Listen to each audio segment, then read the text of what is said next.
Hey everyone, welcome back to the channel. In today's video, let me share with you the best way to request money on Cash App professionally.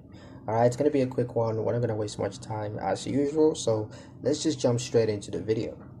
So the best way to request money on Cash App professionally is to be clear, concise, and transparent. Include a brief, polite notes explaining what the request is for, such as a service, shared expense, or reimbursement.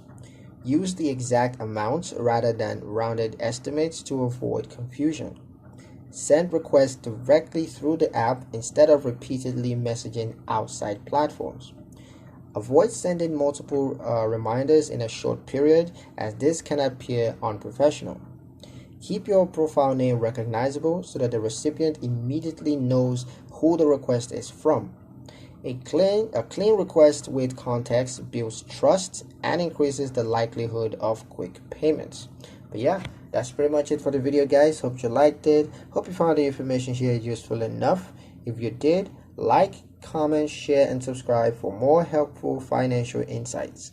Thank you guys for watching, and I'll see you